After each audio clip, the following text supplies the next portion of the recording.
Good morning, everyone. Good afternoon, good evening, good night, depending on where you are and what time you're watching this video. I don't like to do long, fancy intros, but if you find this video to be helpful or entertaining in any way at all, please consider subscribing. It's free and it helps me a lot. And with that out of the way, let's get into the video. So just over a week ago, I made this video where I went through all four of the open world dungeons: Abyss, Island, Crypt, and Sanctum. And I farmed 10,000 Abyssal Contract tokens in each dungeon, and I took a record of all the drops that I got from those dungeons and compared them to one another to see which one gives you the best drops. However, what I didn't account for was the day that I posted that video, they changed the loot tables and loot drop rates entirely. And you guys roasted me in the comments, laughing at me that I had just put it out the day that the new loot tables and drop rates came out, and how it essentially wasn't really useful anymore. And to an extent, that is true, and it actually kind of sucked. However, I really enjoyed making that video, and I wanted to make another one going over the same thing, but with the updated loot drops and loot tables to see how good the drops are now, and again, which dungeon is probably worth your time to do. However, there's also a silver lining to the fact that I made the other video with the pre-patch drops, because now we can actually do a comparison to the drops before they made the 1.8.0 patch, I think, and the drops after that patch to see if they actually increase the drop rates and by how much and what that actually translates to for an average player.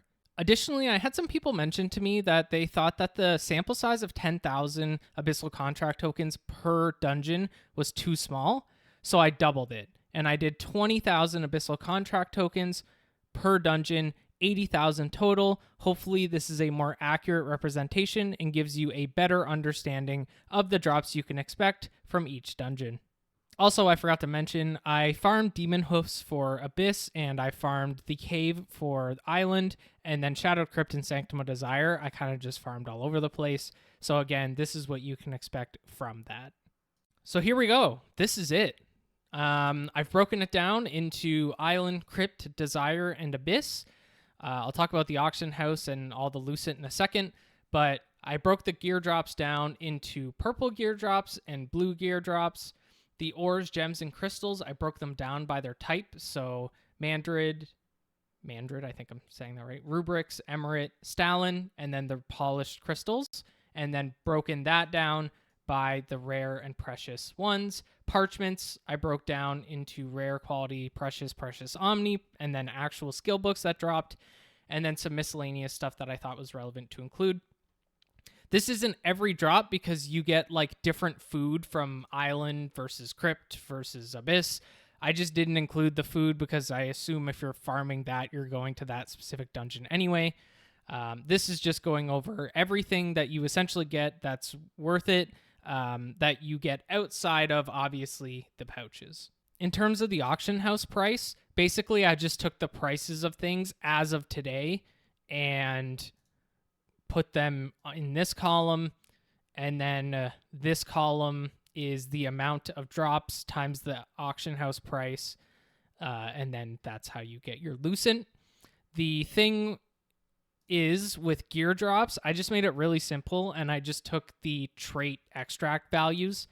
So you can see like Gauntlets of the Field General is currently on my auction house. I'm on early access, so I don't have the shared server, but is currently 91, etc., etc., etc. So the biggest drop looks like it came from Abyss, which was attack speed on Phantom Wolf Gloves.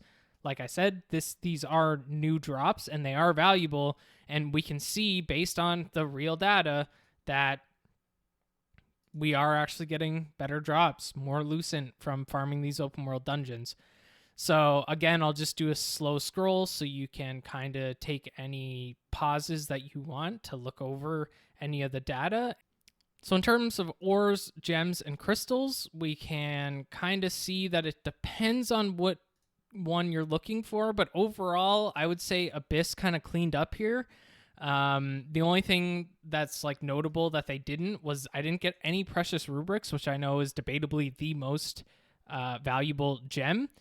But aside from that, everything else they kind of hit pretty close to or actually went above average or had the most. The only thing I would say is, yeah, if you were looking for precious rubrics, they were not dropping for me. Everything else, pretty well, it was good in Abyss. But again, I'm going to leave this and try and go slow so you can kind of look at this and interpret it yourself. And maybe you need Precious Emirate. And in that case, well, you're probably better to go to Desire. It's really on you. I'm just presenting the data as I found it. But obviously everybody needs a different thing. Parchments, Abyss cleaned up here. I was really happy with the amount that I got from Abyss. The only thing they didn't give the most of is the Precious Omni paper. And to be honest, they were only one short. Everything else they cleaned up, and they cleaned up pretty well. So I was really happy with that overall. And then in terms of the miscellaneous category, the kind of looks more like Sardoma Island, except for Quality Natural Essence. But here I will just go over it slow so you can kind of take a look. Maybe pause the video if you want. But this is gear drops and their traits. Ores, gems, and crystals. Parchments, and then miscellaneous. And at the bottom here, this is the total amount of Lucent farmed if I had went through and sold, and sold everything that I got that was sellable. Sanctum of Desire came out on top, followed by Abyss, followed by Island, followed by Crypt. However, I would say something important to note here is while Abyss did only come in second for the actual amount of Lucent, I got far more parchments than I did in either of the other three. So again, it depends on what you as a player need or want. I just wanted to provide this data and go over it to be able to show you what to expect. Then what I did was I took a look at the total Lucent farmed from just the drops, and then I divided it by 2 because I farmed 20,000 tokens this time, but pre-patch I farmed 10,000, so I wanted to be able to compare apples to apples. That gave us the total comparable amount. I then took the pre-patch amounts from the previous video, and this kind of shows you, just based on 10,000 drops, how much more or less Lucent that you're farming on average from these dungeons. And it's a good amount. Like Abyss, you're essentially for the same amount of work now getting 169 more Lucent. Sanctum of Desire, 112. Sardoma Island, 77. Shadowed Crypt, apparently not. I don't know if I just had really bad luck on this dungeon, but if I go back up, I only got 1 purple. And it was a Greatsword of the Banshee health regen. It was worth nothing, worth 30 actually.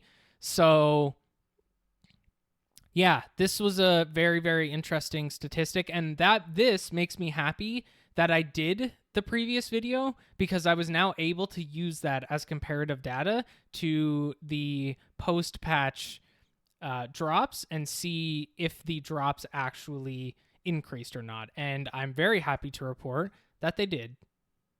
So on the last page, we looked at the difference in Lucent farmed based on selling everything. However, I wanted to look at like the actual drops themselves as well, because for things like parchments, you don't sell these, but these are extremely important to your progression, right?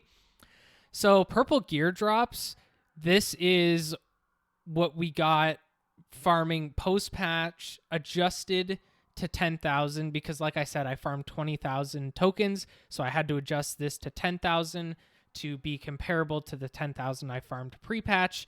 And this is what we got pre the patch that changed the loot tables and loot drops. So you can see here, no change in Sardoma Island. There was a -1 change on Crypt, a +1 change on Desire, and a big increase on Abyss. I feel like of all 4 of the dungeons, Abyss got bumped the hardest. I don't know if it's just I had bad luck last time and I had really good luck this time. I'm not entirely sure, but I hated Abyss last time because I think the dungeon overall just isn't that great. But the drops that it's giving are really good compared to the other ones. Again, it could just be my luck, but this is an average person's real data put into something that you can digest. Blue gear drops, we can see less in Crypt, more in Island, more in Desire, less in Abyss. Your ores, I'm not going to go through it line by line. You can obviously pause to take a look, but here's what we're looking at. The parchments, this is a really big one, obviously, and it looks like it actually was reduced in Abyss, which I find kind of surprising, at least compared to what I did before, the 10,000 I farmed before. It looks like it's reduced, however, double the skill books, even though it's only 2. Increased a little bit in Desire here, and increased in Crypt here, Island here. Overall, it seems like it decreased, except, well, I don't know, but it also, yeah, I don't know. I guess it depends on how you want to take this, but same with like Natural Essence and Aggregate. Looks like it increased a lot here. But yeah, take a second, take a look at it all. Sorry, it's not, I thought I did this formatting already. You can take a pause, you can take a read through, see what exactly interests you and what you're looking for. Overall, I'm actually really happy with what NCSoft and Amazon has done here. It looks like straight up, we're just getting a lot more drops for the same value, which is huge. The drops are better. We're getting more of them on like an overall basis. And to be honest, it's making your time be spent in like a more efficient way, which we obviously all want to do when we're playing a free-to-play or pay-to-play, I guess, MMO. So I think it's great. And I was really interested in making this video. I'm really happy I did. It's really fun. I love going through this data and being able to show you guys what you can expect and what I farmed and put together and come up with. I think it's really fun to do, so I'm really happy. I actually got to do this video again, even though you guys flamed me on the first one because of the timing. But yeah, so thank you for watching. I appreciate it. This video was really fun to make. As always, have a wonderful rest of your day, and I hope to see you in the next one. Take care. Bye.